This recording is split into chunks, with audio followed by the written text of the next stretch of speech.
Build relationships before you need them. I've practicalized all these things I'm saying. Build relationships before you need them. Some of you, is when you need. That's when you reach out. It can't work in 2025. Why do you think a rich man will be this? A rich man's 2-year-old son will be doing birthday. People will fly from all over the country for that child's birthday. Do you think it's about the child? If you go and look at the history of some of these startups that are doing pretty well today, some of them started with something that did not even make any money until they got one advice. They pivoted and bam, customer, boom, boom, boom, boom. And now their problem is we're growing too much. You know it. As I'm speaking, some people now I'm speaking to them. You are full of knowledge, and you are the only one enjoying the knowledge. You are sitting on it because of one imposter syndrome. I don't want to look fake.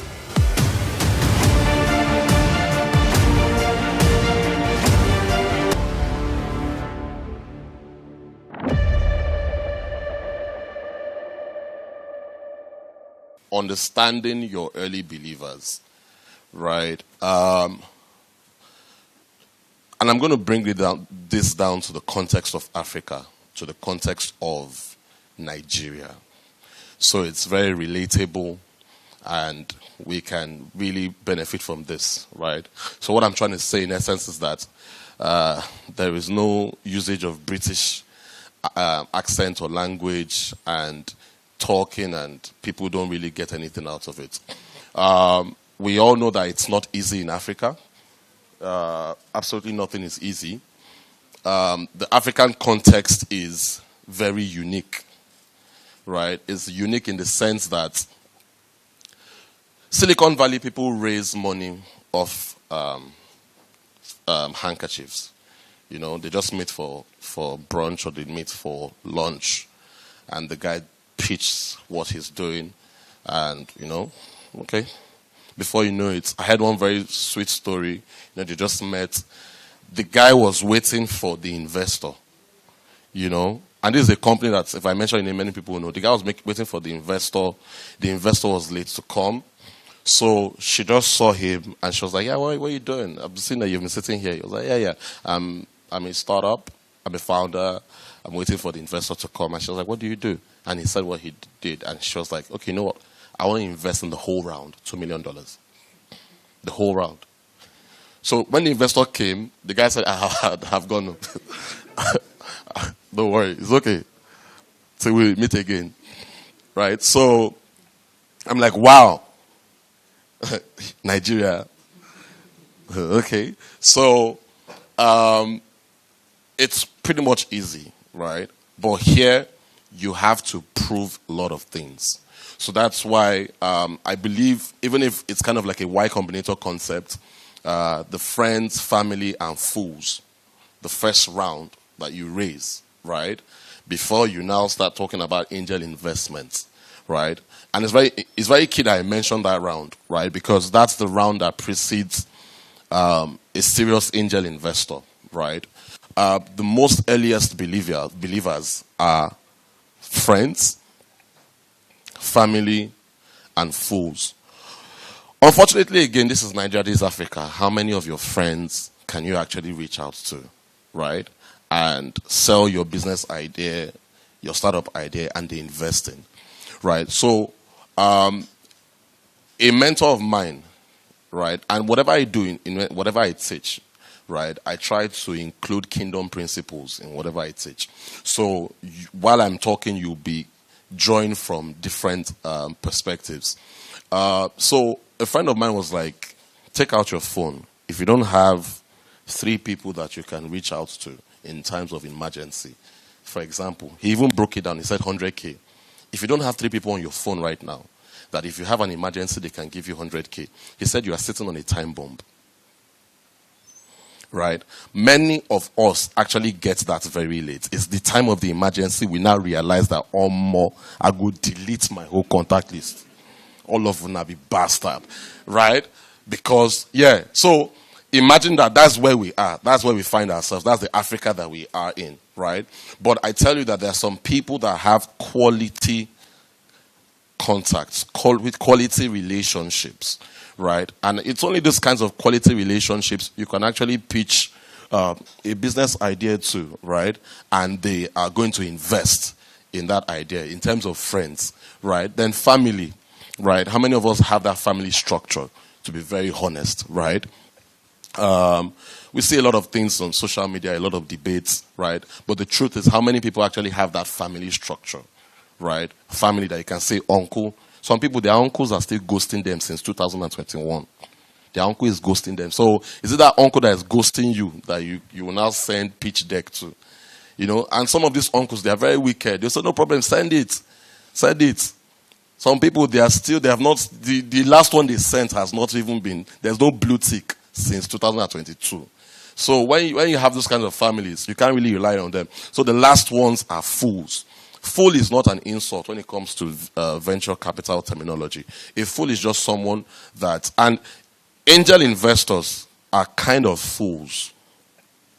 They come under that category of fools because a fool is just someone that believes in you. Not necessarily that they see the outcome. They just believe in you that I've known you for a while, right? And I see the tenacity, I see the grit, and I want to bank on you. My first investor was a fool. An amazing fool. Because she saw me, she believed in me, right? And I'll tell you because everything is inside this presentation, right? But when we get there, you now begin to understand all this preamble that I'm doing, right? She believed in me. She saw the vision, you know. Even me, while I was pitching every day to her, a part of me too was saying, she's not really seeing the money. But amazingly, in every conversation, she's like, Segun, I believe in you. You know, we talk again, she'll say, Segun, I believe in you. You know, so I was kind of confident that, okay, even if she's not seeing the return on investment so clearly, she's communicating to me that, look, this is not about what you are showing me in this pitch deck. It's just the fact that I believe in you, that you know what you're doing, you know what you're talking about, and you're definitely going to do something, and I'm going to back you. Right? So that was my first angel investment. That was somewhere around 2021. She wrote me a check. Imagine 2021, she wrote me a check of $10,000. And it happened instantly. Right? She just, okay, no problem. Before the end of today. And that was the longest period of my life because I was refreshing my SMS. I was refreshing, just waiting for that alert to come in. When that thing came in, I think I ran around the estate like 2 times. And people don't understand, but I was just running. Like, was this guy crazy? I was all running. And I go here, and I go here. So then I came back. Then I said, okay, now I've received investment. And that was just like the door opener because it just kept on going from there. So early believers, fools, angel investors actually fall under that category, right? These are angel investors who commit capital before product or traction exists. They give you that money. I did not have traction. The deck was not even decking. Yeah. Now. If you see some people's pitch deck, even you can't delete your pitch deck. Yeah, no jokes. People are so good at designing pitch decks right now. That's another thing. You can just be in the business of designing pitch decks. I know somebody charging anywhere from $250 to $500K designing pitch decks. Yes, there's AI now, but they're not leveraging AI to design pitch decks, right? So the pitch deck was not decking, right? But again, there was no product, there was no traction, and she believed in me, right? And I'll tell you because you see what I actually did. It's not just I was just chilling and she believed in me. No, I did some things. So, again, they bridge the belief gap by investing in your vision and potential rather than your current proof. I think I've spent so much time on that, right? And the ecosystem dynamics, I talked about that too. In Africa, early believers often differ from ecosystem dynamics. I told you about Africa. They value founder conviction and market insights. So now that's what I'm going to. Market insights. She did not just write me a check. I tell people, this is my own saying, right? How many of us know YC, Y Combinator? The accelerator program. Beautiful. I know some people even applied. Some people do not get in. Keep on. But I tell people that you don't need YC to validate your idea. You don't need an accelerator program to validate your idea. We've actually seen stories of founders that got rejected from YC, and they are doing way better today than many YC startups.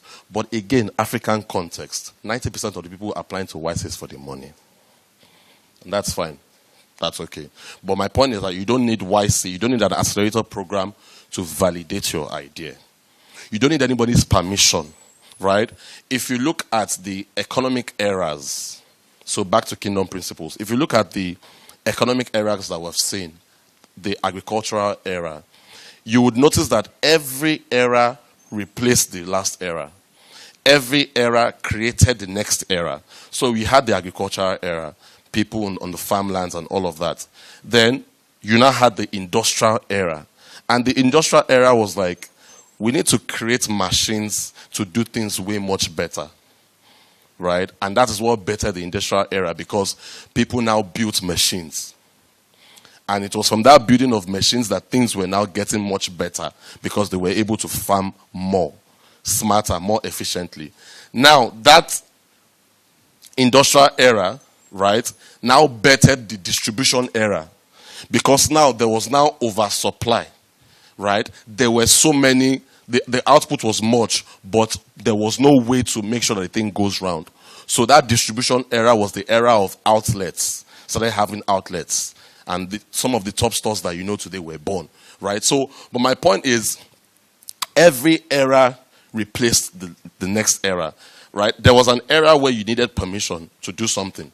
Right? There were boards that had to approve you. There were record labels that had to say, yes, you are good before they sign you up. But we're in the era where nobody needs permission. We're in the era of AI. You don't need anybody's permission. You don't need anybody's validation. You don't need any accelerator program. Build, ship.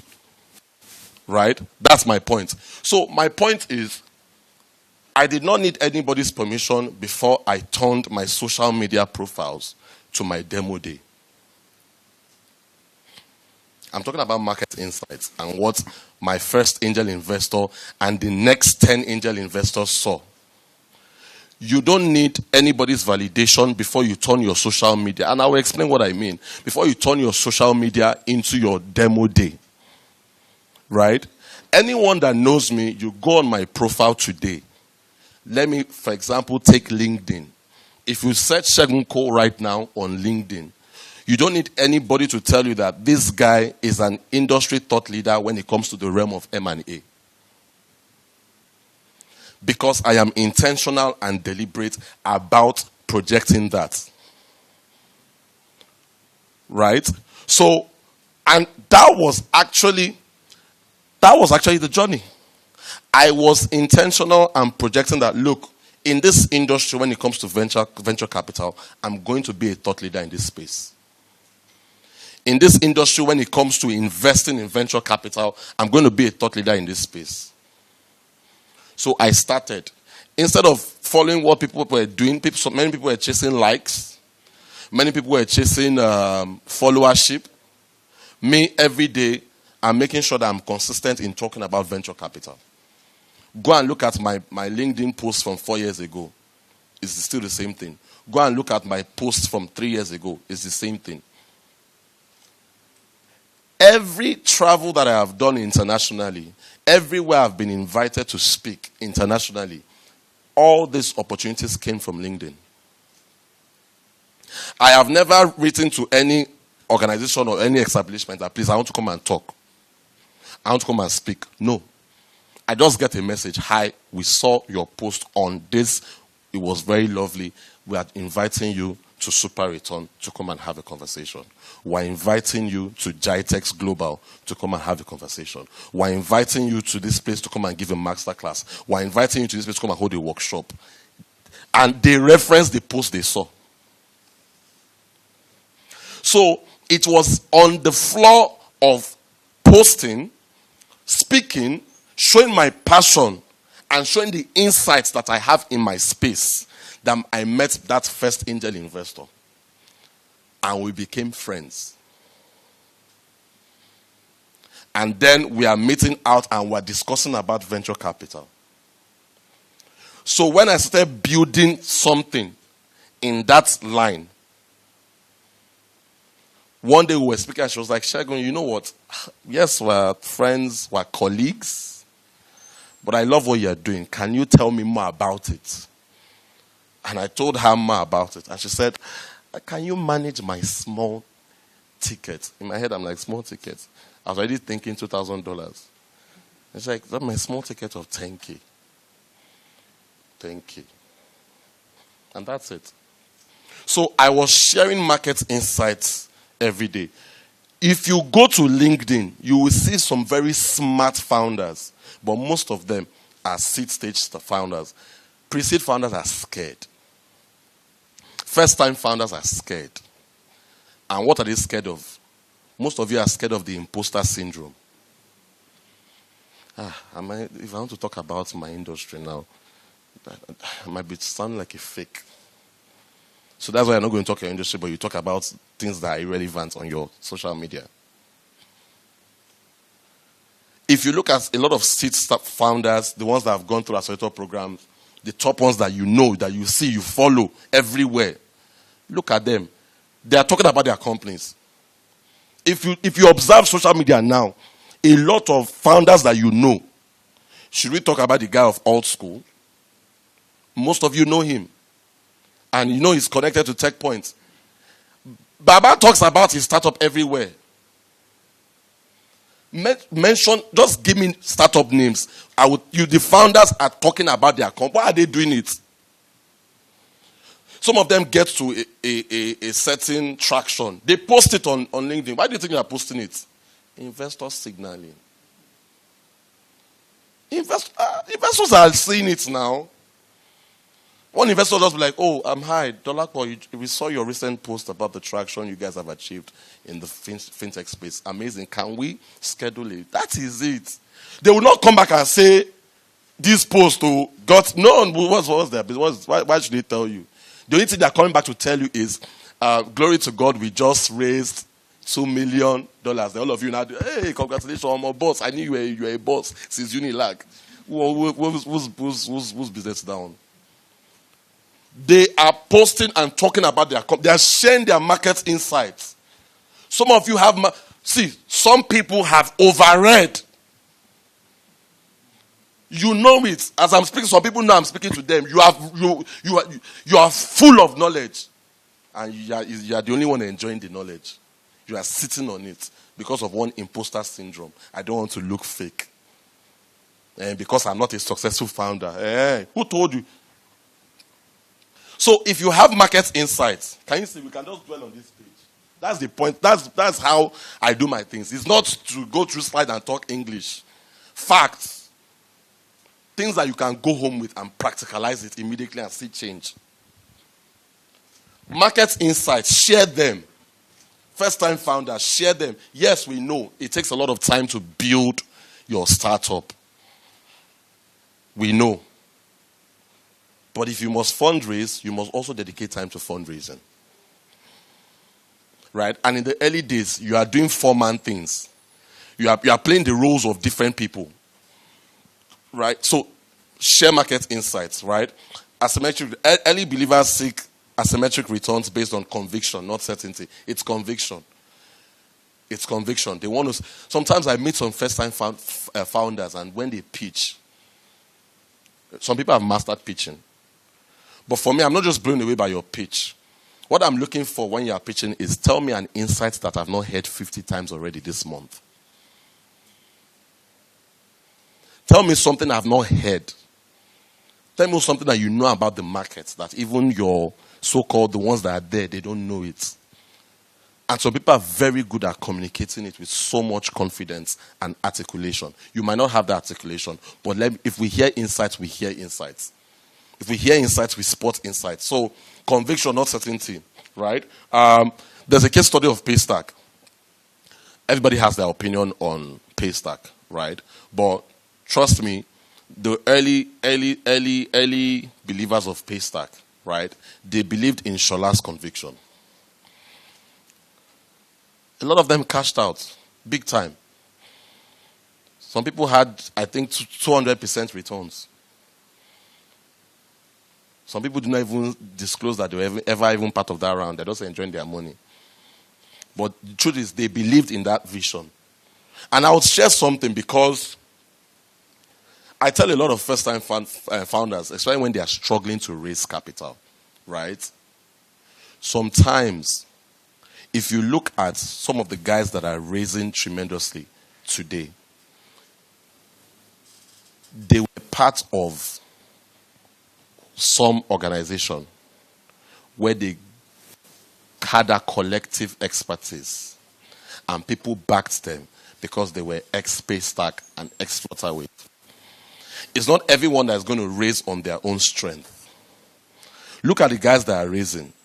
The day I know somebody's still going to do it. It might not be a media firm. It can just be somebody that just has the time. When some people start doing things like money point mafia, mono mafia, right? You will see how many startups that have raised capital that were ex-money points. You know, we're doing the ex-Paystack mafia, we're doing the InterSwitch mafia. Those ones have gone. Some people, ex-money points. Why? Why are they backing them? Because they know that, look, they have that experience. They have worked in this high growth environment. You know? So if, imagine, you are pitching me now. You don't have any experience. Right? And somebody that is an ex-money point that built some of the CAD systems that Money Point is using, right, is also pitching me. It's hard not to go with the ex-Money Point. So I tell some first-time founders, I'm like, look, sometimes go for that experience. You see them, they just do 1 year, bam, they drop out and put it on their LinkedIn, ex. When nobody's asking whether it's 1 year or 2 years. What did you do when you were at Money Point? Oh, we're part of the people that structured this. These investors, they are very biased. They go, oh, okay, ex-Money Point, it was part of this, they just invest. Whereas somebody just come in and saying, no, I believe, I have an idea. You know, you have to, if you're coming from that, I would say disadvantaged position, then you have to be sharing some very deep insights that would make that investor invest in you beyond investing in. Now, there's a lot of bias when it even comes to accelerator programs. Some of you would have noticed. You will see some startups. They're the ones that did Visa. You see them. They're the ones that Antler too accepted. From Antler, you still see them at Google for Startups.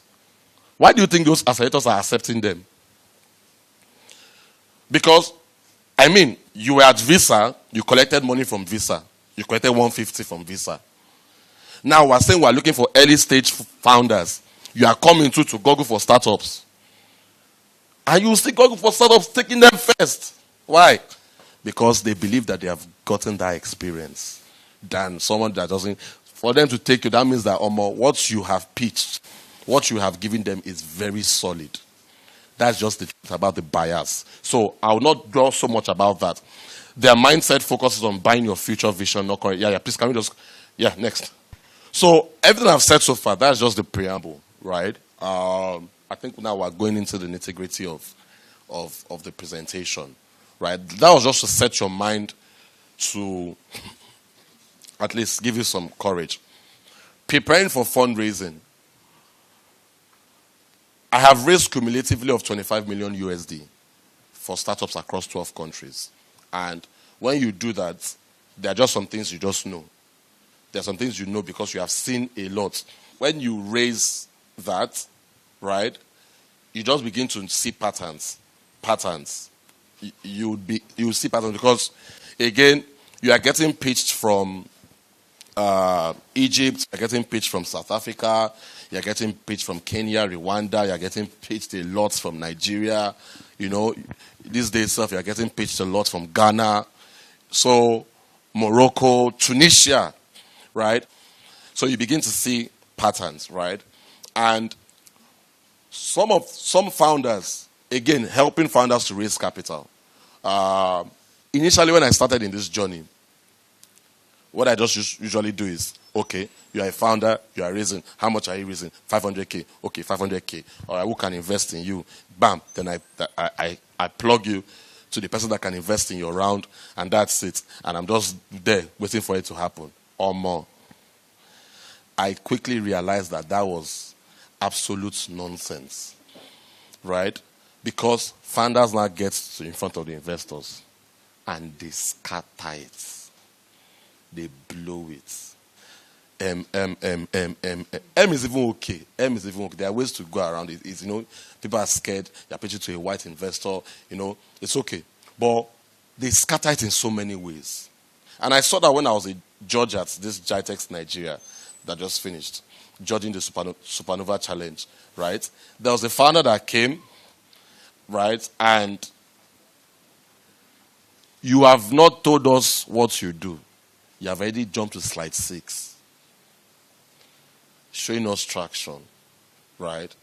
Maybe it was a strategy, right? Because, again, a lot of founders are frustrated about investors demanding traction.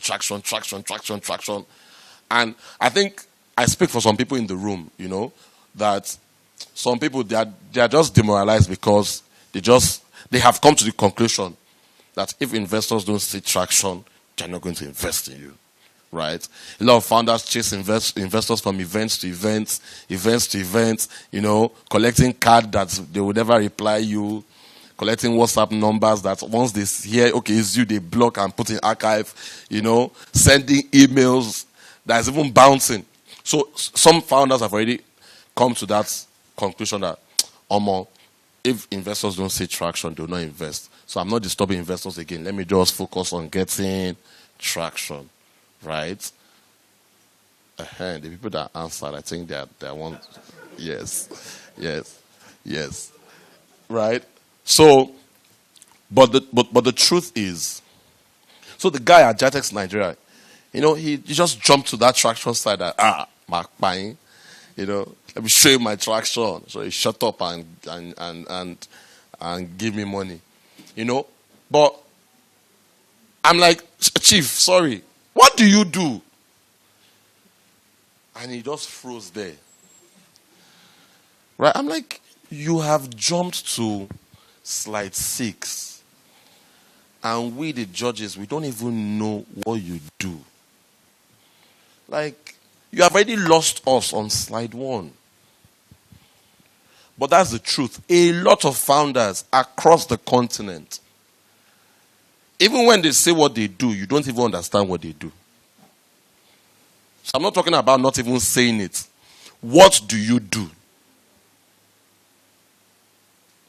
Right? So if you cannot let an investor know what you do, and again, I see some things, I don't like saying it. They said investors' attention span is 3 seconds. Sometimes I don't like mentioning those things, especially when speaking like this. But because even me, myself, I ask myself like, almost 3 seconds. But it's true. Sometimes I can go through 40 decks a day. Sometimes when I'm even in investor circles, you just see an investor open a deck, and the next second, they close it. Right? Especially when it's fintech. The investor has seen like 20 fintech decks. The first thing, banking the unbanked. This one to banking the unbanked. This one banking the unbanked. This one banking the unbanked that are not banked. Guys, like, all of you are banking the unbanked. It's okay. So, I'm telling you, I see some investors that once you just see banking the health tech. Right? But it sounds funny, but I swear it's true. It's very true. So, if an investor's attention span is 3 seconds, that means that from your first slide, you can lose an investor.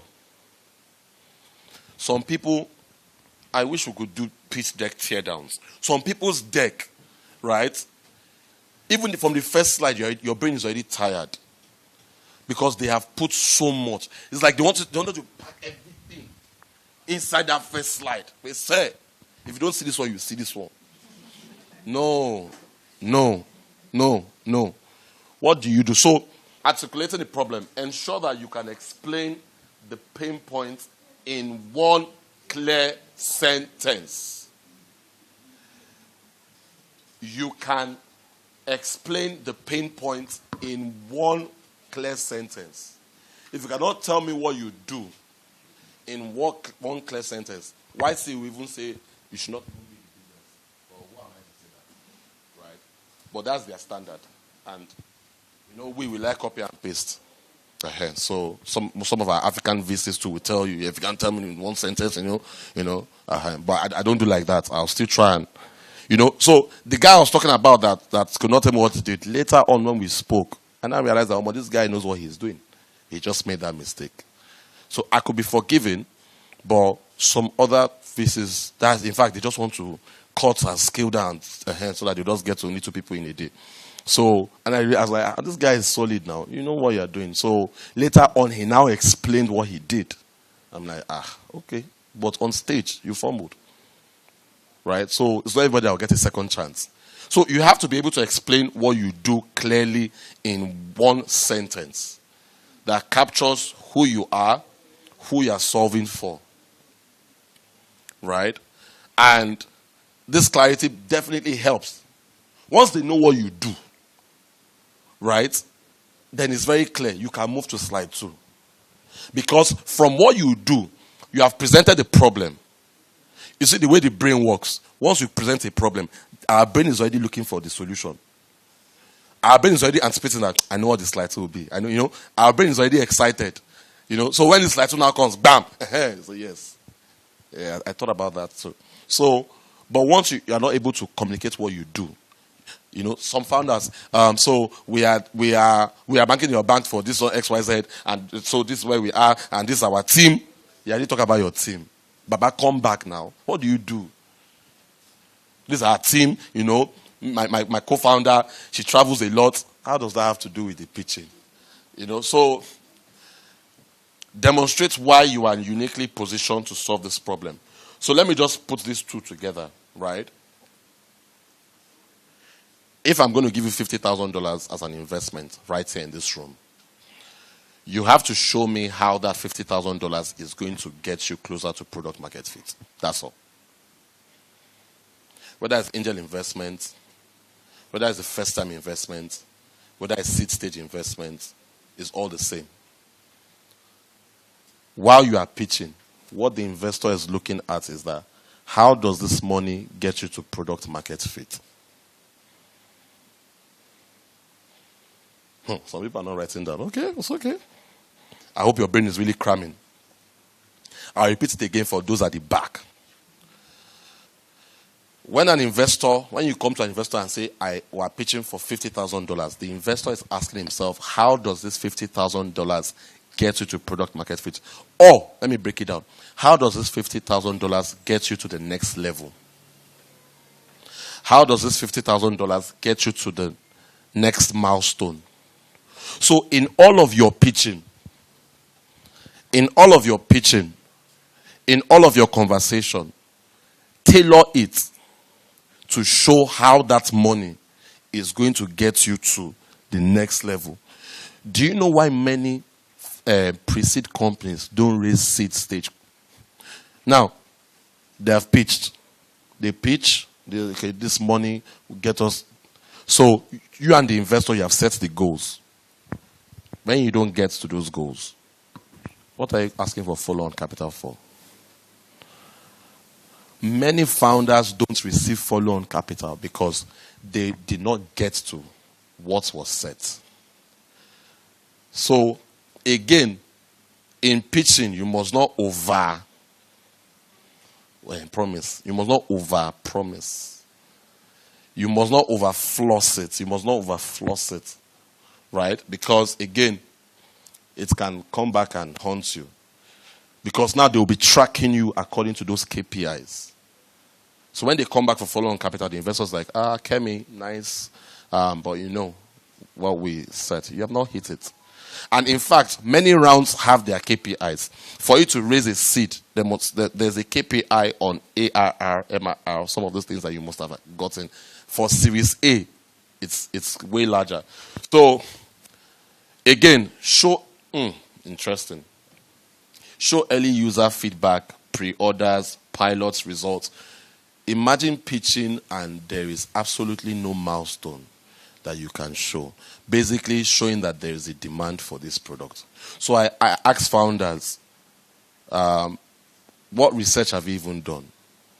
Let me take it a step lower. What research have you even done? And to my amazement, they even confess that they have not actually done any research. You have not done any research. So how do you guarantee that there's actually a demand for this thing you are doing? No research. No demand for what you are doing. Right? Even if it's early user feedback. So there's what I do for my founders. I tell them I call it the $100 challenge. Right? And it's just basically simple. I tell them, design your landing page. Now with AI, you can design your landing page in 1 minute. Right? Design your landing page. Run a $100 ad for 5 days. So look at those that click. Go back to them after 5 days and ask them, why did you click? Of course, you have gotten some data that can enable you to go back to them. Why did you click? They will tell you why they clicked. Take all that feedback, refine it, go and run another $100 ad for under 5 days. If your click-through rate is above 2%, you have a demand. Simple. Imagine a founder coming to me and saying, just telling me the same thing I just said. Like, so we ran this $100 ad for 5 days. You know, 7,000 people responded. We engaged them on why these were the top of the responses. And then we iterated the landing page. And then we came out with this. And then we ran another $100 chain for 5 days. And our click-through rate was 40-something%. I tell you, I'm writing checks. Because you have shown me that, yes, you have validated. But you just come to me, this is my pitch deck. No, nothing says research, nothing. I know it, I know the space. I'm very good at it. You're very good at it. So that's what I invest on. You're very good at it. So, show early user feedback. Pre-orders. Can be LOIs, pilots, waiting lists. But I tell you, these days, waiting lists are not so... I don't speak for everyone, right? But I know some investors that these days, even waiting lists, because them is all about conversion, right? So even if it's 2 paying customers, 2, yeah, I've seen people raise capital. First ticket, we have 2 paying customers. What if you have 2 enterprise paying customers? Enterprise over customers any day, anytime. We have 2 enterprises, and this is the LOI. That's invest more. So this Lafarge wants to do business with you. Lafarge is even too big. You understand? These people don't want to do business with you. Okay. They're already thinking of the money. Because if they enter a 10-year contract, that is recurring. Right? But you don't know. So we have a wait list. People lie about wait lists. People lie. In fact, you can go on your own tech at the back end and you are the one that is just... Abi? They don't have to catch them. They don't have to confess again. They are smart now. People just go at the back, enter your name like 7, and your tech guy will make sure that even repeated names will continue counting as sign-ups. So that's why I said waitlist is good, but the days of we have 50,000 waitlists and you think you're saying something good, those days, I can't speak with all authority that those days are gone. But I tell you that yes, to a certain degree, right? So prepare realistic financial plans to ensure an 18-month runway. Very key, standard, right? Because investors want to be sure that the money you are asking now. Practical. Investors want to be sure that the money you are asking for can last you. Many founders in the room don't know. So you just say money, but the investor is like, this money you just called, we give you 10 months. So you're not be coming back to us and saying you want more when you have not even proved those KPIs. No. So ensure that the the money can get you a realistic runway of 18 months. 18 months is solid for you to do anything for pre-seed. Your first stage, 18 months, solid. We know that you're not going to come back and come and begging. If you finish that money, we know that it's financial mismanagement, which a lot of founders do. They get the money like this or more. When I go to travel now, I go change my wardrobe now. I won't change that car. No, that's not. See, it sounds funny. It sounds funny. You see, yes, let me give you this. Let me give it. I'm a very kingdom-based person, so sometimes I talk and sometimes some ideas come, right? And I believe that they come to complement what we're saying. If you don't manage your finances, if you don't manage the funds that you raise, I tell you, you will not be able to raise the next round. When you get to the angel investors, that's what they are, angel investors, right? Your angel investor can be your former boss that saw you solving impossible problems, and from that day on, he said, "This guy is a star." So when you come to him, it's like, "Okay, Dikbo, I know you." Yes. They will not even talk too much. You have built that track record. They know you. Dikbo, I know you. No problem. Hello. 200 million. Okay, let's talk to people. Before you know, 200 million. I'm telling you, many founders, that's how they raise. 200 million. Boom. Some founders, their angel investor was in church. That's why it's very key to be building your reputation and building your character. Angel investors are everywhere. I'm telling you, some people raise money from church. In church, it's one person that just hold his hand. Dikbo Mabo. Oh yeah, come. Mr. Olu, do you know Dikbo has a new business? That's how, before you know, 10 million. You will not be climbing. Before you know, you are walking out of church with 15 million. Same thing, mosque. It's everywhere. Right? But again, my point is, you're welcome, sir. But again, my point is, build that character. Build. Why should we invest in you? Most of the investment is why you at this round.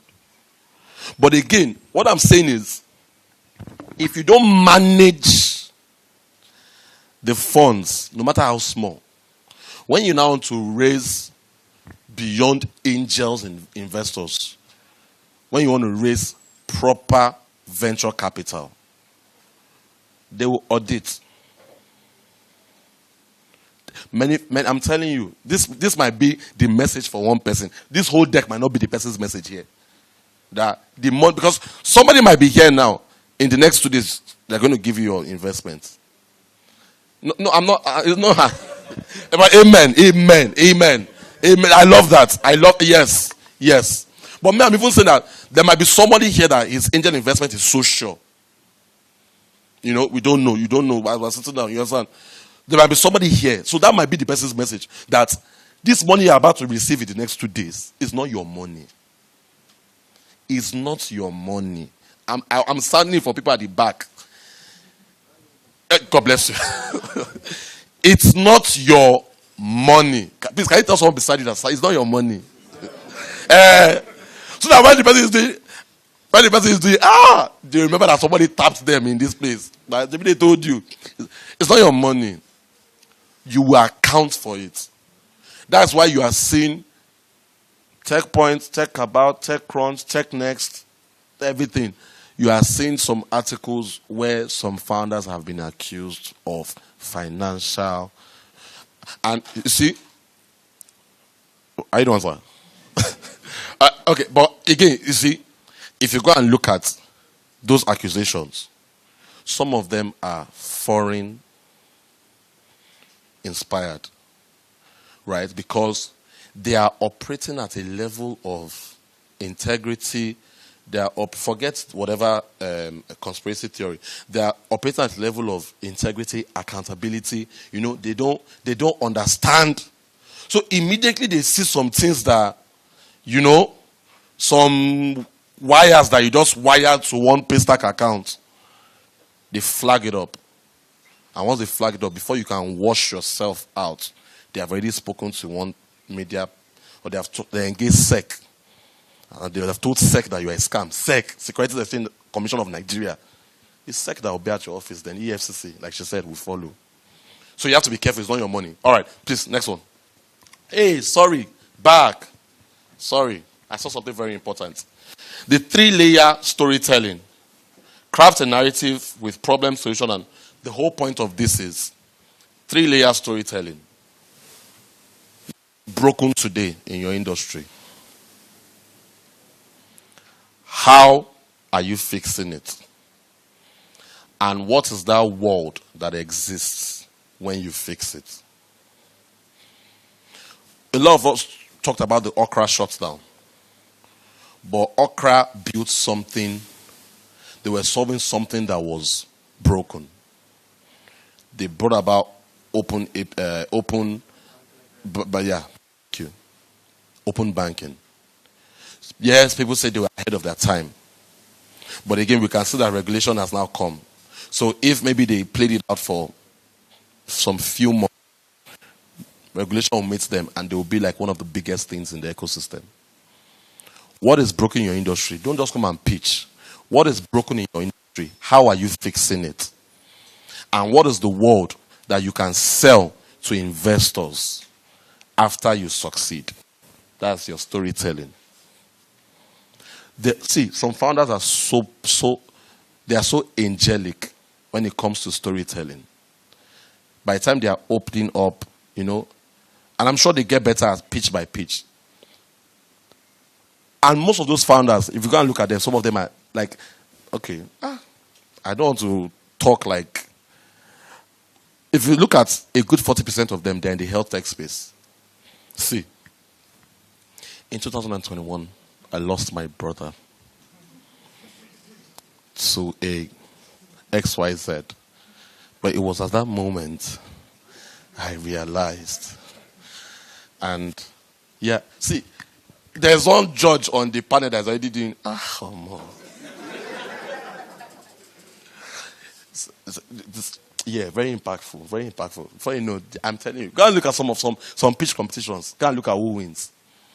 You can see 7,000 fintech. It's one health tech that will win.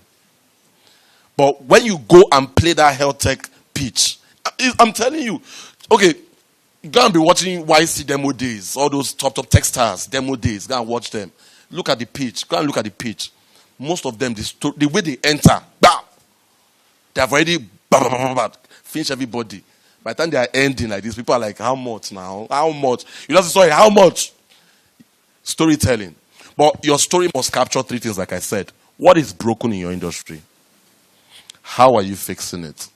And what's the world that exists when you succeed? Paint that picture for us. You can do that, you get the money. Next. So, finding and approaching angels, right? Map your angel ecosystem into 3 tiers. Warm networks, former colleagues. Like I was saying, I've already spoken about this. So no need to even dwell so much. Right? Some of them are your former colleagues.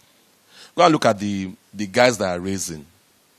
X-Money Point, X-Paystack, X-Flutterwave.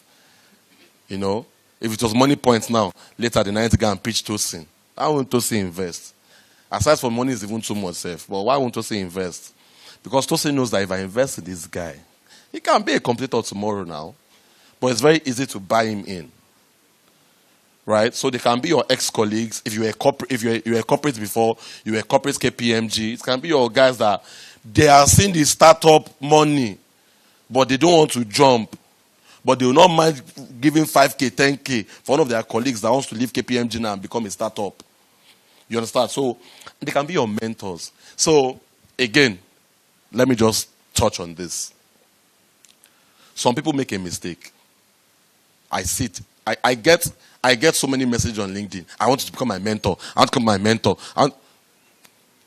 Sometimes, okay, you want the person to become your mentor. The person now comes to your feed. And you are the one that is talking about the riots in Nepal. They are the one that was like, why is Tinubu in France? You get the person like, where's the value? I touched on this. So some of these people, they don't even have time to mentor.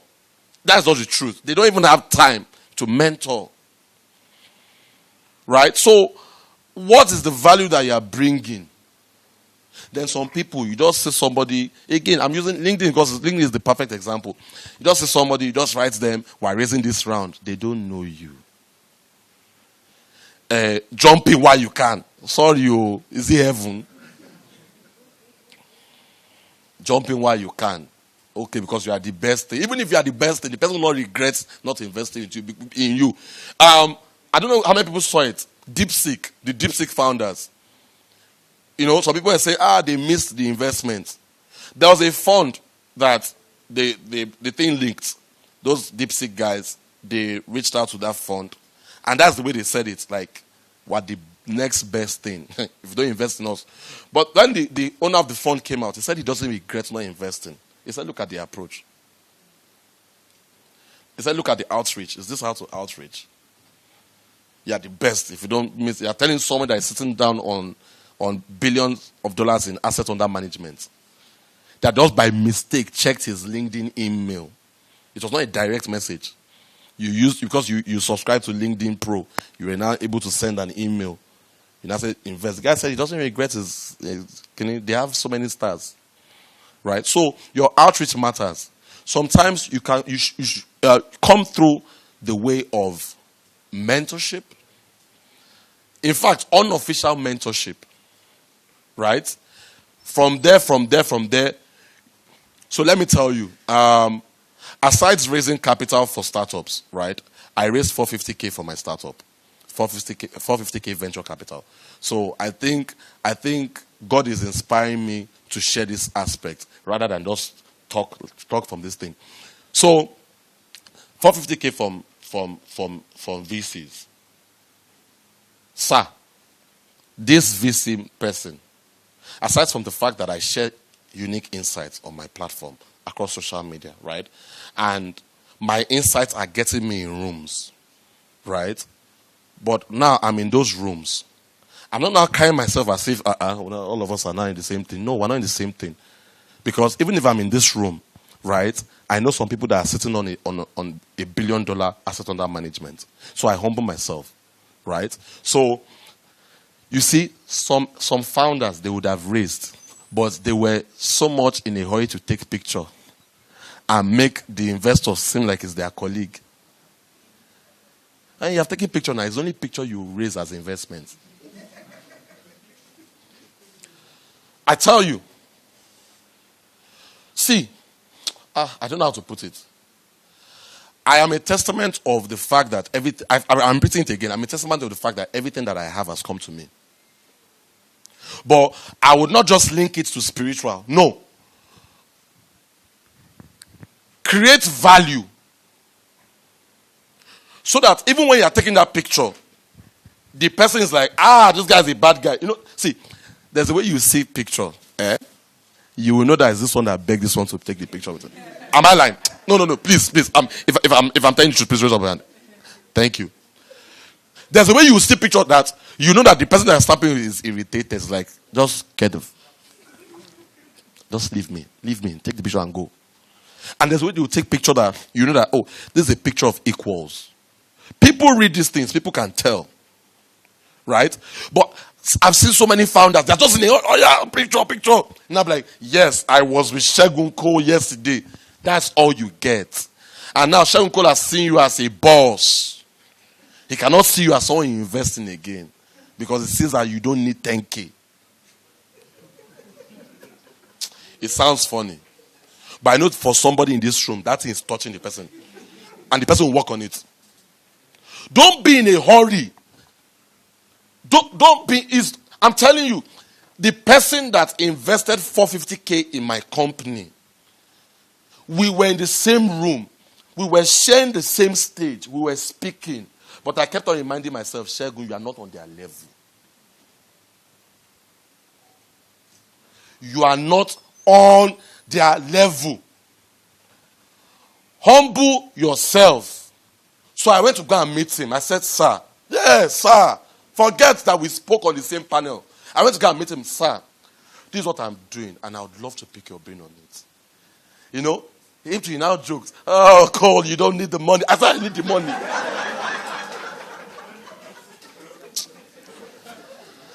I said, I need the money.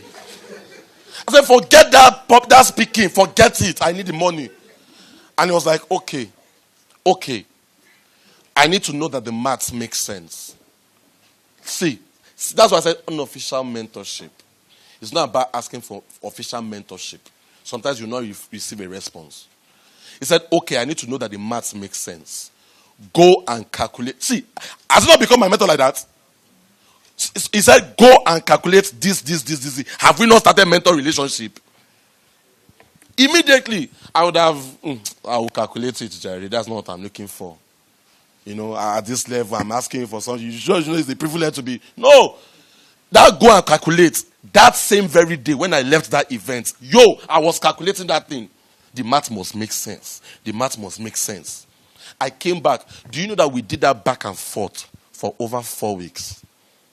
It got to a point I was like, is this guy playing with me? Because I'm like, no. Is it because I came to come and meet you? I mean to have idea now. You two, you know that I'm good at this thing. So is it because I came to come and meet you? Shay, you know you understand? But so that thing wanted to come. But another thing was like, with your idea, are you on the same level? So I just kept on. I will come back again. This guy will scatter the maths. I think the last one, it was not like, okay, at scale, what does this look like? I'm like, this is a good question. It's true. Because I was not thinking that at scale, how much I can make. So I went back to redo the maths that, okay, at scale, this is what we can be making. Immediately I came back with that last maths. He said, okay, Segun, this is good. So I would make 2 email introductions to 2 people. And I tell you, those 2 email introductions was what brought 450K. Guess what? The day that I was going to receive the wire of that money, me and him still shared the same stage in another event. And he did not tell me that your wire is coming today.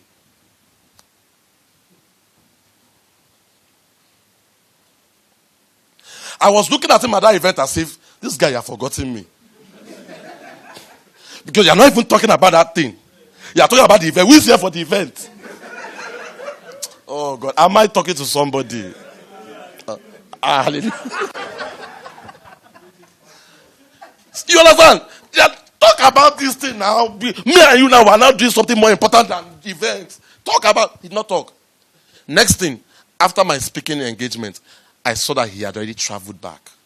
I'm like, you even left. You don't even rate me. Because I don't come down. And you left this. You can't even say, oh, Segun, we'll talk about. Guess what? While I was still saying, this guy's left, I just received one call from one other person and said, Segun, can you give us 10 minutes of your time? I said, 10 minutes, no problem, take 20.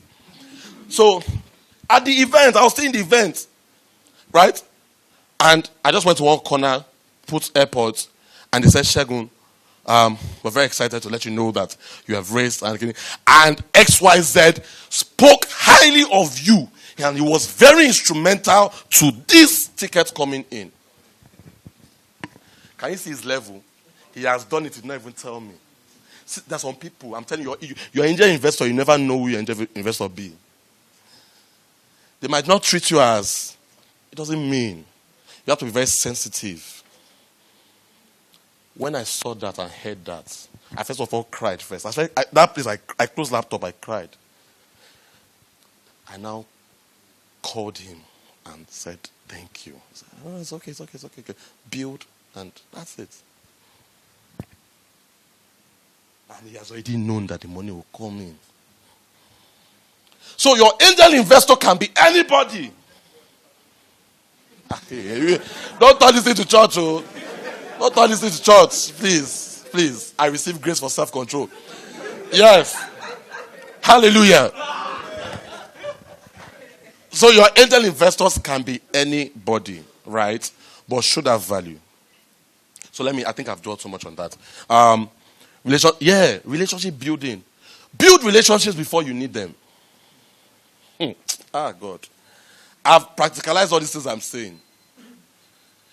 Build relationships before you need them. Some of you, is when you need. That's when you reach out. It can't work in 2025. It's when you need. That's when you reach out.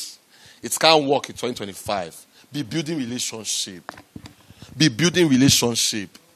Build it. Don't ask for anything. Build. Don't ask for. Why you have built a relationship, you're not using the relationship to ask for small things. Some people are getting what I'm saying. You're using a relationship to ask for small things. When a big thing is there, build. Add value. Add value to the person you want to ask something from. Add value to them.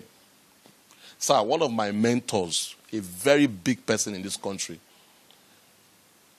always going, adding value. Always going, adding. At some point, I'm like, am I mad? I'm not asking for anything. This man's not even giving me anything. Can't he even use his discretion that I need something? But a day came, I was not even the one that asked. He said, I've just been thinking of how to bless you. Until you entered now, you spoke about your problem indirectly. So now I know how I can bless you. And what he did for me that day till today. In fact, I used it today. But when I was adding value, nobody saw me. That's the way you are doing. Nobody will see you.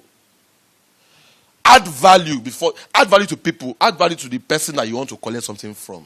Some people have never thought about it before. You just want to collect. They know. You just want to collect. What have you added to them? What research have you done that you can even tell them about their industry? I heard of a good friend of mine, he found that he was like, oh, more. Why do you think a rich man's 2-year-old son will be doing birthday? People will fly from all over the country for that child's birthday. Do you think it's about the child?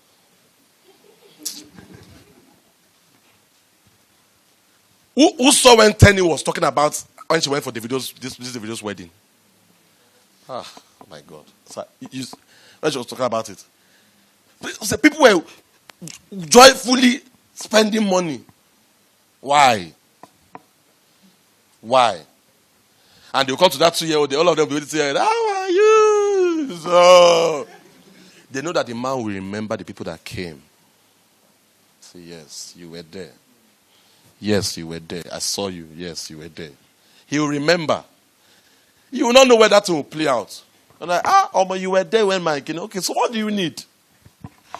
Don't let me dwell on that one too much. All right. Instructions. So you build your list, usually the normal format. You build your list of people that you want to engage. Some of you have CRM tools. If you don't have, you should get one. It's very good. Some of you have CRM tools. You put it there. As you're engaging them, the feedback, you shift it. A Kanban model, you shift it. What did they say? The ones that are positive, you shift it forward. The next engagement. So that's CRM. You build that list and all of that. But then again, demonstrate thought leadership. Ask for advice. The person you want to ask investment for, before you ask for investment, ask for advice. Ask for advice. They'll be advising you indirectly. You guys are already on advisor relationship. Ask for advice. Ask for advice. And sometimes they might even give you the advice that will help you. Some of you are in B2C when you're meant to be in B2B. Some of you are in B2B when you're meant to be in B2C. Business to consumer, business to business. Some of you are in B2C when you're meant to be in B2C to B2B. Right? So sometimes even the advice might be quality advice. And you just be like, it's true. I've been building wrongly. Some of you, it might be the advice that will make you pivot to what will actually bring you money. Some of these top startups, that's not what they started with. If you go and look at the history of some of these startups that are doing pretty well today, that's not what they started with. Some of them started with something that did not even make any money until they got one advice. They pivoted and bam, customers, boom, boom, boom, boom. And now their problem is we're growing too much. I've seen founders, anytime I see that kind of pitch, I'm always like, how can I help you? So our problem right now is that demand is just so much. Demand is so much. Wow. Right? May you get there, amen. So, early traction updates. Good. You see, some investments have happened because you were just sharing updates with the investor. If I open my phone now, there are so many people sharing me updates. I'm not an investor in their company, but I can already talk about their company. I can already, because I know so much now. Sharing updates. Hi, dear investor. Dear investor, I'm not an investor. Dear investor, this is where we have gotten to. This is the milestones. We have onboarded 7,000 farmers. We have done this. We have done that. In May, we made $1,500.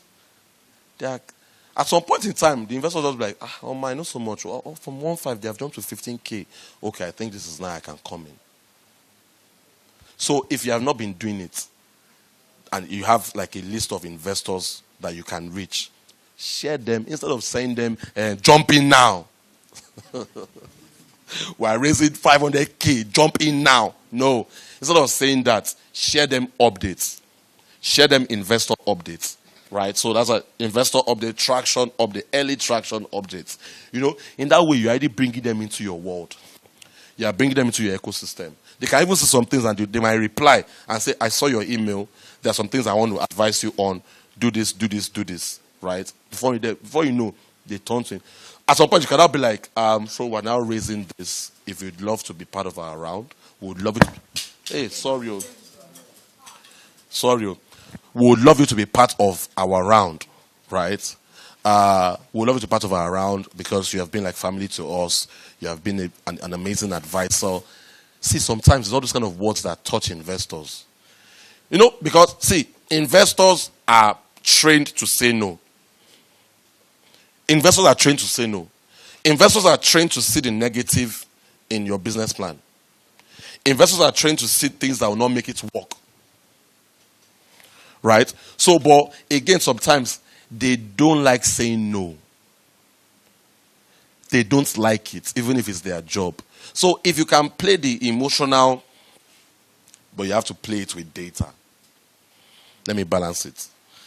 So, especially for early stage rounds, angel rounds, they invest on emotion, then data follows. That's the psychology. They invest on emotions, data follows. So you have to back it up with data. Data will not help them to justify why they said yes. I repeat it again. Data will not help them to justify why they said yes to you. All right. So, structuring your angel round. So for every round, there's how you structure them, right? But in the early stage round, okay, do let me assume that people know what I'm talking about. Please, how many people know what is called pre-money valuation? That's good. And I was assuming. So, and definitely, if you don't know pre-money, you don't know post-money. So, pre-money valuation is the valuation before the investment, before you receive the investment. That's the simple thing. Valuation before you receive an investment. So when you receive an investment, it now becomes the valuation after you have received an investment. So your pre-money valuation can be $600,000. If you receive $200,000, what is your post-money valuation? Simple. Right? So imagine, okay, the investor wants to... Thank you. So, an investor, maybe they want to invest 200K for 20%, right? So, and then the lower the pre-money valuation, the more the angel investor gets. So, these are things you should learn, right? It's very important I touch on them. Angel investors, early believers, they want low pre-money valuation because that gets them more of your company, right? But regardless of the fact, they don't want you to be under diluted, and they don't want you to be over diluted, because if you are okay, don't let me assume again that people know what dilution is, right? But basically, When you start out, you have 100% of your company, Abby, right? By the time you raise investment from investors, I use 20% now. If the investor gave you 200K and now they have 20% of your company, what is now your percentage? 80. So that's how you are being diluted. So by the time you get to Series A, right, your dilution drops. It keeps on dropping.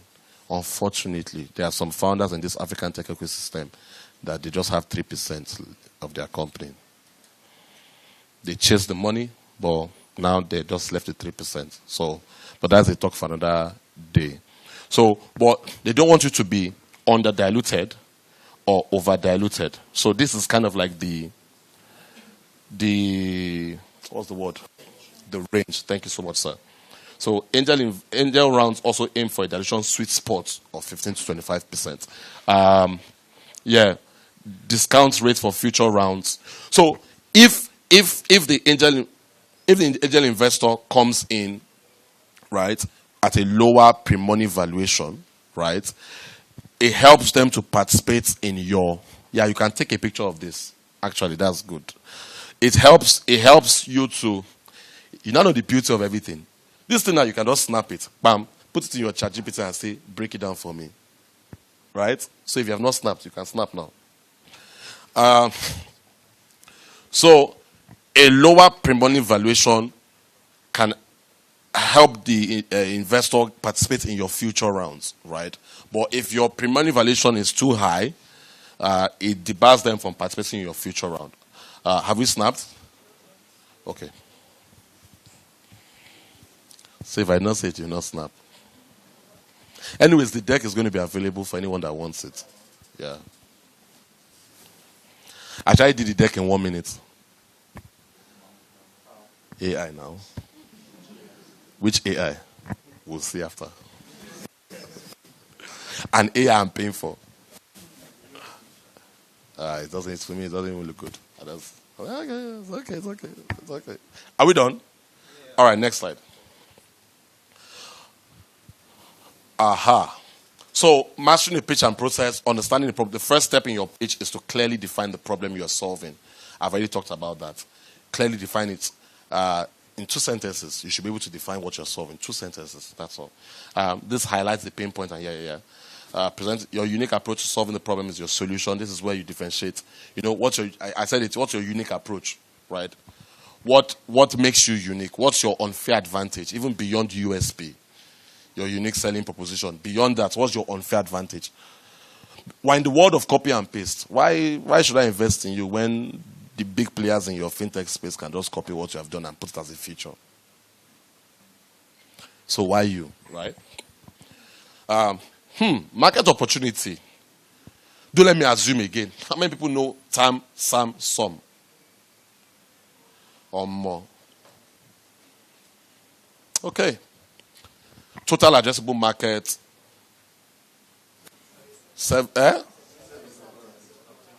They are bugging you now. They are bugging you guys. Some. Good. So, I think this would be a very interesting place to talk about. Do you know why some people have not raised? Because of their TAM, SAM, and SOM. Do you know what they do? For those of you that don't know about it, I would implore you, just go to YouTube. Just go to YouTube, type TAM, T-A-M, SAM, S-A-M, SOM, S-O-M. YouTube will bring out hours and hours of, some of them just 3 minutes, 2 minutes. You will learn immediately. So don't feel, these are buzzwords, right? But they're important because it's visit terminology. But don't feel like, So what people do that people don't invest in them is that they say, our TAM is $100 billion. God bless you. Our SAM is $10 billion. Our SOM is $1 billion. Investor will not invest in you. That just shows that you are lazy in thinking. Because all you did was 10 of 100, 1 of 10. You have not done any market research. So you expose yourself. So this is how that's why we do investment readiness programs. So you come to a sophisticated investor, say our time is 100, our this is 10. They're very senior mathematics. Okay, you have not done anything. So our advice, so that's top down approach. But when we advise our clients, we do bottom up approach. Because what bottom up approach does is you do your research and you map out different customer profiles. And from that profile, you do your calculation. It makes a lot of sense. So you can now be talking to an investor and say, with this, we're able to get this amount of customers. And if we get this amount of customers, this is how much we're able to get. It makes a lot of sense.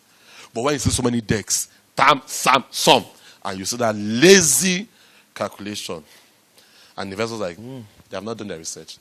They just want to enjoy fintech money. All right. Provide a demo, a prototype of your product, please, if you are not leveraging AI here. You see, I've casted myself on how I'm leveraging AI.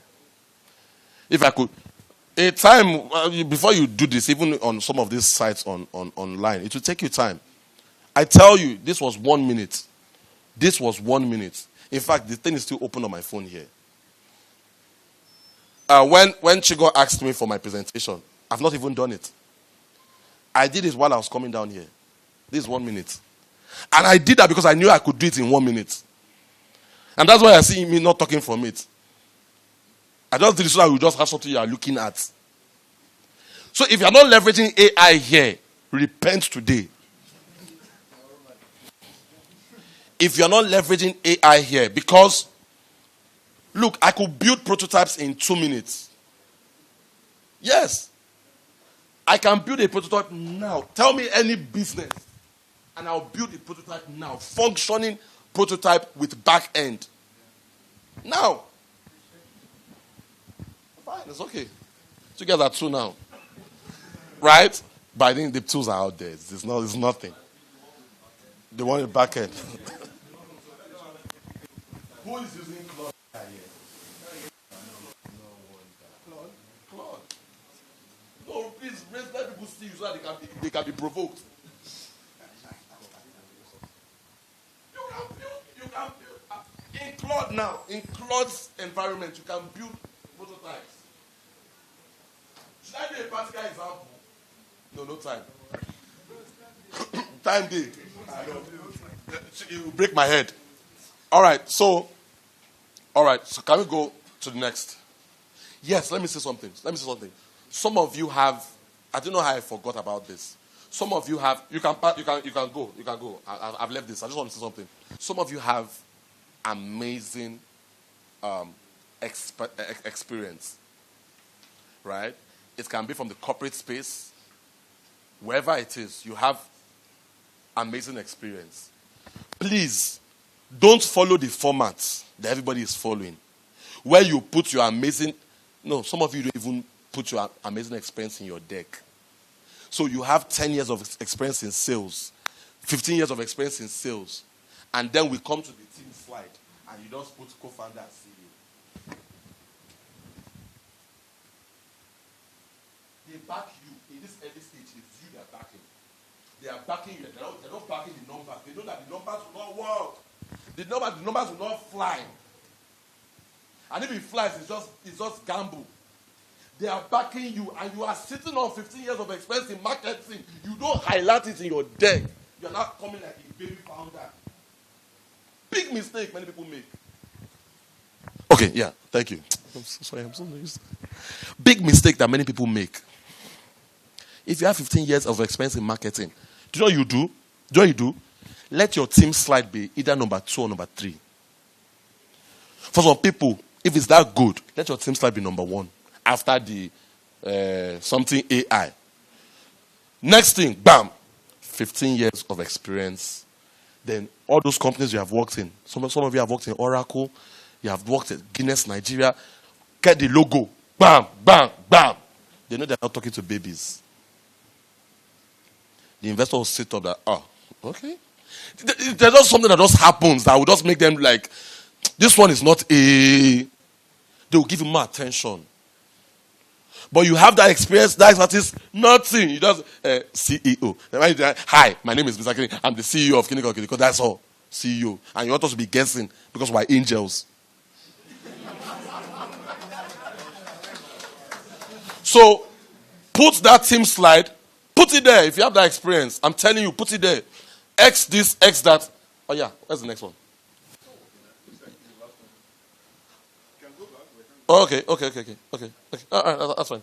So put that experience there, put that expertise there. Let them see it. Let them see it in that team slide, right? Okay. So I think instead of maxing out the time, is there Q&A? Just two.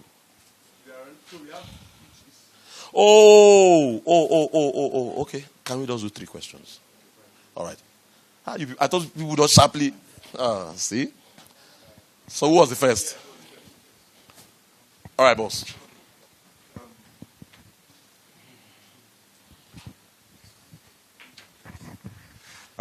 Good evening, everybody.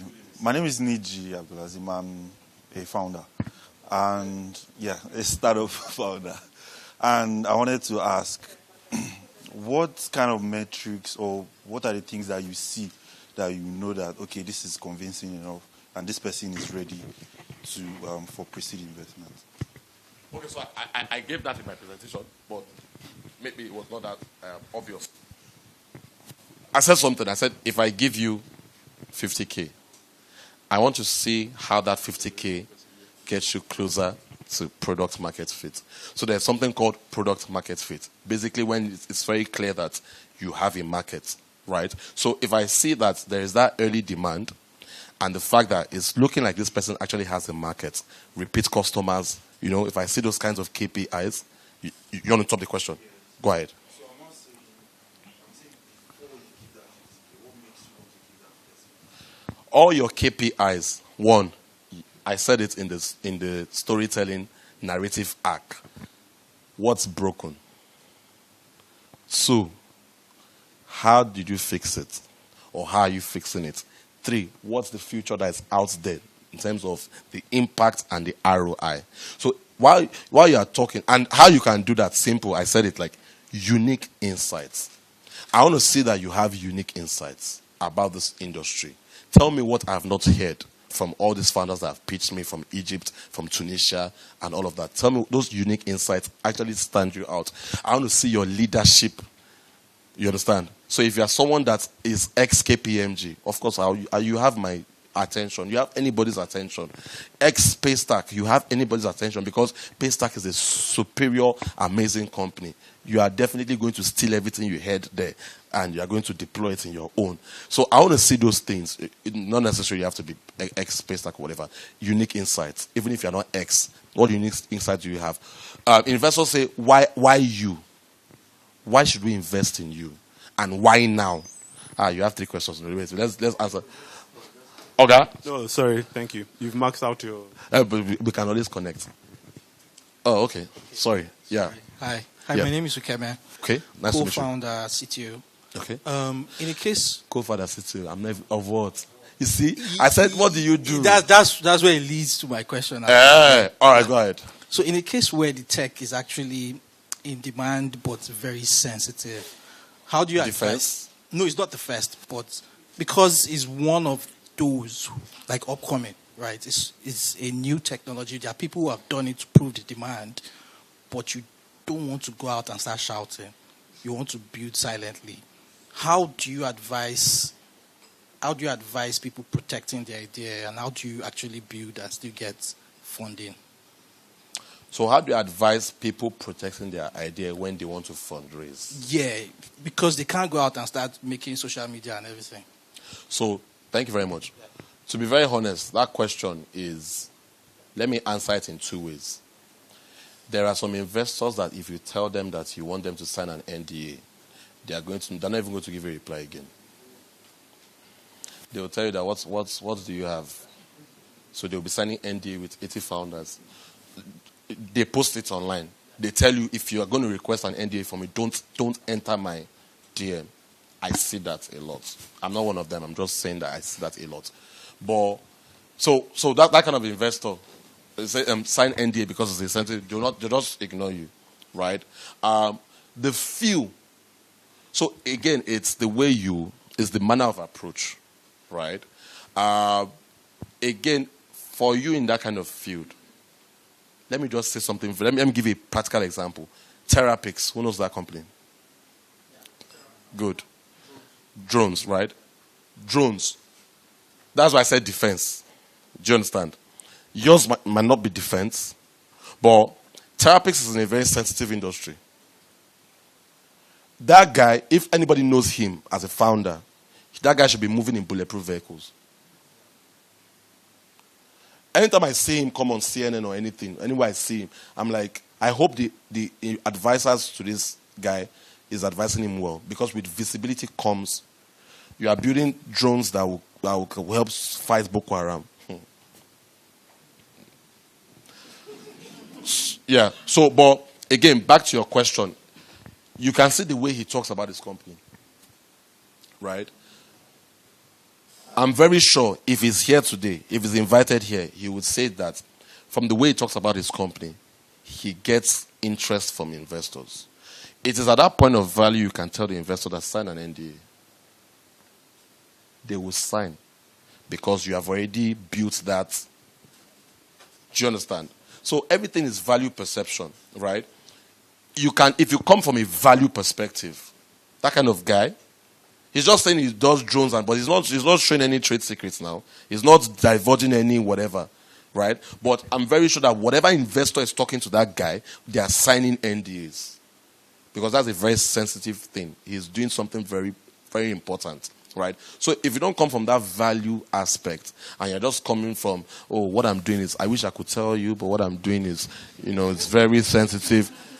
I'll you keep your thing now. Next. Okay, that's the last question, I believe. Okay. From the woman, yes, now. Maybe after me. Please. Yeah. No, so you will talk, but please, the next one from a woman. Okay. What are you trying to say? Thank you. We support female founders here. By the way, I've worked with 7 female founders. The smallest ticket was 150K. Oh, wow. It's not fair now. Yeah, go ahead, sir. Okay. Good evening, everyone. Dr. Oladotun Mabini. Doctor. So you can see, so in the team slide, Doctor, that's it. Yes, sir. Okay, I'm in EdTech. Fantastic. As an industry, I've spent the last 20 years of my life. You actually look familiar. Something like that. Okay. Yeah, Yes. we'll talk after the program. Fantastic. Okay. So I've spent the last 20 years of my life building it. So 2015, 2016, I gave it a shot. It burnt my fingers. I lost a lot of money. Then a mentor advised me to then enter the full-time education system. So I took up a full-time lecturing job. And I rose to the point of becoming the director of open and distant learning education in my school. Actually, the plan is to own a university of my own, which is an open university. So then after a year as a director, I asked them that they should not reappoint me. So I left so that I can build my vision. And so far, so good. I've spoken to venture capitalists and I've pitched, even some of them that if I mention their names now, you know them. And all of them keep saying, oh, we can't come in now. We want to see the number of students you have admitted before we come in. So I went private, speaking to private individuals. So far, I've been able to raise about $1.5 million. Not in... You can clap. Sorry. I apologize. I'm apologizing ahead. I'm apologizing ahead to keep you on the spot. Some of your angel investors are guys that have already raised. They have some leeway. They cannot invest. Some of the guys that are investing, they are operators that have raised, $10 million, $5 million. So you can engage some of them, on LinkedIn, but not through investment. You understand? Build value, build connection, build relationship. Build value, build connections, build relationships with them, And because I tell you that a lot of them that have raised, they are looking for how to write tickets. If you go and look at the cap table of some of these early stage startups, you will see founders that have already raised money. I'm just giving the expo. Sorry, I'm not putting you on the spot. Go ahead, sir. Okay, thank you, sir. So the requirements to open the university requires a capital of about $2.5 million. Okay. And which include fixed assets, which is a landed property. Okay. So the landed property part of it, I've achieved that. So Okay. it's just the physical part. Okay. So the issue I have now is when we speak to angels, they say, "Oh, my capital, my investment value is around $50,000, $70,000, $100,000, which is not enough for what we want to do."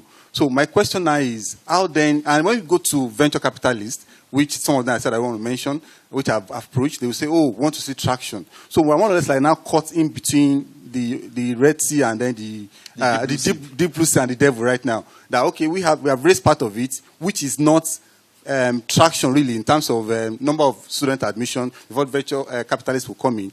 Then angel investors are also saying, "Oh, this $1 million that you need to get this thing done, I can't," because this is a sensitive industry really. We need to get end user approval, and to do that we need exactly $2.5 million to do that. So in non-cash asset, we've raised 1.5. Then the cash part of it is $1 million that is left. So like when I registered for this program, I saw where you said we should put a pitch. So I didn't want to put it because I have that feeling that, okay, this is still angel investor. They will still have that feeling that, okay, we can only do 100, we can only do 200. So, and even if I collect 50, even if I collect 500 from someone right now, it still will not get to that point of registration. So that kind of issue, how do you think I can get out of that quagmire? Thank you. Thank you. The answer is very simple.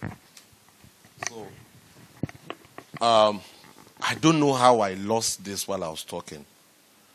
But again, even if it's angel investment, an early stage, you have to understand the investment criteria, the investment thesis of an investor. Some investors would only invest in agriculture. Pitch them on health tech from now to next tomorrow. They'll just say, cool. It's not in their horizon. It's not, they don't have the mandate from their investors to invest in that industry. Some of them, they don't have the expertise or experience, so they would not go into those kind of territories, right? Because again, so understand. Yes, I'm coming. I just want to make sure that everybody learns too. No problem. Oh yeah, okay. Yeah. Okay. I know. I'm just there's some knowledge that everybody can also learn from. Then I'll reverse back. So, thesis, understand. You see, how many of you see founders that will say we pitched 1,000 investors before we were able to get to? You see that thing? There is the standard experience of, oh, if you want to raise investment, you have to pitch to 100 investors and everything. I don't really buy it. I know it's hard in Africa, right? I know you have to pitch many people, right? If you are pitching many people, let it be that you are pitching many people investing in your space. Not just go on LinkedIn investor, bam, everybody that comes out, bam, send the same thing, templated response, everybody. Some people say their name is Emmanuel, you are calling them Tubosun. You have already lost that one because he's seen hi Tubosun and it's like me. Also, that the message you give Tubosun is the message you are giving me. Go and meet Tubosun. Do you understand? So, my point is that understand the investment criteria of that investor. If it's ED Tech, okay, ED Tech. But again, now back to you, right? The investor can be ED Tech, but they can be, just like you just experienced, they can be writing only angel tickets, right? The investor can be a seed stage VC. Meanwhile, you're looking for a Series A ticket. So, if you are looking for a Series A ticket from a seed stage VC, you are not going to. The only time they actually go beyond their boundary is if that deal is so good. That's one. Two is that I tell a lot of founders, because I'm very honest with myself, sometimes that you don't have enough traction. They didn't just want to invest. I'm very realistic with myself. So the less expectations you have, the more you can protect your heart, right? Sometimes VCs, when they give you that templated response of track and get enough traction. They're not. By the time you come back again, they will shift the posts. Do you understand? That's why even in their response of telling you no, it's very templated. Hi, Dolakpo, beautiful thing you are doing. But, there's always a but in the second paragraph. But they'll now find one nice thing to tell you. That's what they're telling everybody. Right? So, when you are in that middle, the honest truth is, I started this presentation with saying you don't need anybody's permission. Right? Build that traction out. You can't escape it. And that's why they are telling you that next time you go back to them and say, so do you know what I do for my clients? I say, so when you're talking to an investor, what do you want to see that you invest? Many founders don't know that they have never asked that kind of question before. Beyond their websites, they will direct you to their websites. When you go to their website and you do apply for investment, you will see the form. Even the person that they hired to read that form is on social media, not reading the form. Right? So, beyond directing me to your website, if I block you at an event now, what do you want to see? And if you see it, you're going to invest. Is that thing I'll go and get and come back to you and say, you said... Can you understand me, sir? They're just telling you that, go and build traction. Did they tell you the traction? Some of them told you, but some would not. And they don't put it on their. Okay, now let me ask you. In terms of traction, what traction did they tell you? Aside from students being admitted. You just want to see that you have students coming in for the program, and you can't get students admitted unless you get an user certificate. License. And to get an user accreditation, that's the amount of money that you need to get it done. So I would honestly tell you that you build out that traction by getting it. Sometimes that's just the truth about our ecosystem. Some of us are not going to raise money from friends, family, and fools. Some of us will actually raise money from our savings. Our savings that we have gotten working for other people and helping them to build their vision. So there are different routes that you can take. When I started out, sir, I had to work for someone's vision to raise the money that I used to bootstrap. Bootstrap is not... See, bootstrap is bootstrap. You find the money. The money I used to bootstrap my company, it was my savings. The day my bootstrap money finished, I knew it. My bootstrap money finished on my launch. I'm talking about my first business. My first startup. The money I bootstrapped, USD, finished on my launch day. And my plan was that launch like this, bam! You see? Launch like this, bam! Users, customer, money. Oh, I was so ignorant. So, you just have to find it. So, where's the female question? No, please. Wait. Okay, wait. so we can only take one question. The female. See, guys, sorry. Please, my LinkedIn, I will drop it. My email, I'll drop it. And my question, the number one. But if it's solid reason, I would also, he has my number. But at my LinkedIn, you can follow me on LinkedIn. We can connect. I'll drop my email. I have an email. You can always reach out to me. Trust me. My yes now, of course. Yes. Yes, ma. Ha. Clap for, come on. Yes. Good afternoon, everyone. Good afternoon. My name is Temi Akomode, Nice to meet and I'm the founder of Segun Cole. What we do is very simple.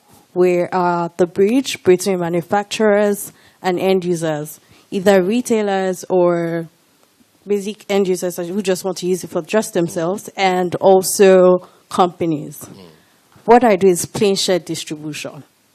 What you do is? Plain shirt distribution. Plain shirt distribution. Yes. You have. Can you see traction?